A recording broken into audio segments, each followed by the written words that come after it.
வணக்கம். இன்றைக்கி இந்த வீடியோவில் நான் எதை பற்றி பேச போகிறேன் அப்படின்னா, நேற்று டிவிகே சார்பில் 2வது மாநாடு நடத்தினாங்க. அதில் விஜய் சார் ஸ்பீச் பண்ண ஸ்பீச்சில் ஒரு சில ஹைலைட்ஸ், அதாவது எனக்கு பட்ட ஹைலைட்ஸ் உங்கள்கிட்ட ஷேர் பண்ணலாம் அப்படின்னு தான் இந்த வீடியோ. ஃபஸ்ட்டு பார்த்தீங்கன்னா, ஒரு சிங்கத்தோட கதையிலேருந்தே ஆரம்பிக்கிறார். அந்த சிங்கத்தோட கதையில் அவர் என்ன சொல்ல வர்றாரு அப்படின்னா, சமீப காலமாக பார்த்தீங்கன்னா அவரை பற்றி ஒரு சில நபர்கள் ஒரு நாகரிகம் இல்லாமல் தரக்குறைவாக ஒரு சில நெகட்டிவிட்டி ஸ்ப்ரெட் பண்ணுறாங்க. ஸோ அவங்கள டைரெக்டாகவோ இல்லை மறைமுகமாகவோ தாக்கி அவருக்குண்டான யூனிக் ஸ்டைலில் பார்த்தீங்கன்னா வணக்கத்தை போடுறாரு. அடுத்ததாக பார்த்தீங்கன்னா மதுரை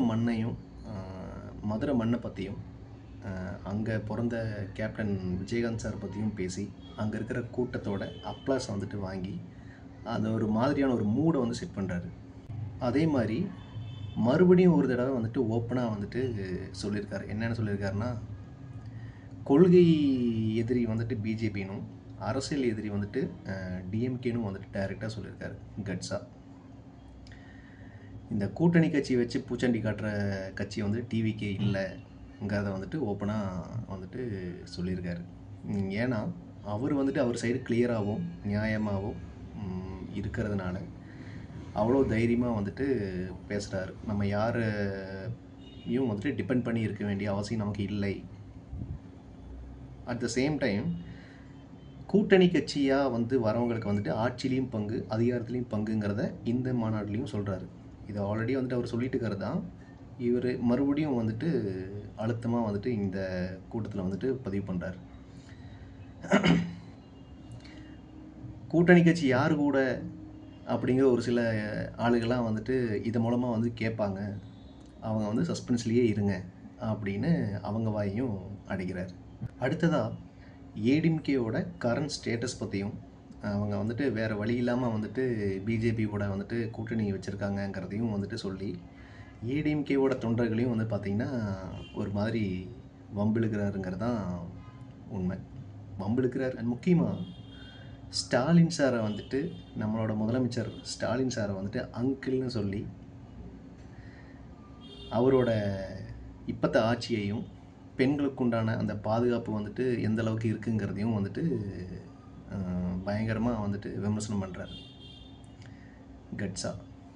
அப்புறம் என்ன சொல்கிறாருன்னா, எல்லோரும் கட்சி ஆரம்பிச்சுட்டு மக்களை பார்க்க போவாங்க, ஆனால் நம்ம மக்களை பார்த்ததுக்கப்புறம் தான், மக்களோட மனசில் ரெஜிஸ்டர் ஆனதுக்கப்புறம் தான் நம்ம கட்சியை ஆரம்பிச்சிருக்கோங்கிற யதார்த்தமான உண்மையை சொல்லி அங்கே இருக்கிறவங்க எல்லாத்தையும் அந்த கூட்டத்தையே பார்த்திங்கன்னா பயங்கரமாக அலற விடுறாரு.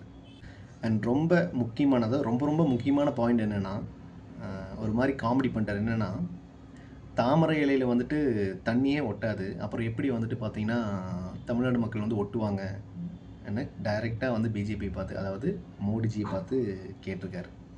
கண்டிப்பாக இதுக்குண்டான ஆன்சர்ஸ் எல்லாம் பார்த்திங்கன்னா நாளை அது கழித்து பார்த்திங்கன்னா மீடியாவில் கண்டிப்பாக நம்ம பார்க்க முடியும்.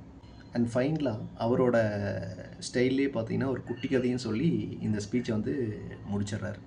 அண்ட் மொத்தத்தில் இந்த விஜய் சாரோட ஸ்பீச் எப்படி இருந்தது அப்படின்னா, ரொம்ப ஃபயரியாகவும், அதாவது டிவிகே தொண்டர்களுக்கும் மற்ற பொதுவான மக்களுக்கும் அண்ட் ஒரு சில குழப்பமான, அதாவது இந்த ஆட்சி பற்றியும் இந்த ஆட்சி மேலேயும் கடந்த ஆட்சி மேலேயும் ஒரு சில அதிருப்தி இருக்கும் இல்லைங்களா, அவங்களுக்கெல்லாம் பார்த்திங்கன்னா ஒரு புத்துணர்ச்சியாகவும் ஒரு புத்துணர்ச்சி கொடுக்குற விதமாகவும் ஒரு தெளிவு கொடுக்குற விதமாகவும் இருந்துச்சுங்கிறது தான் உண்மைங்க.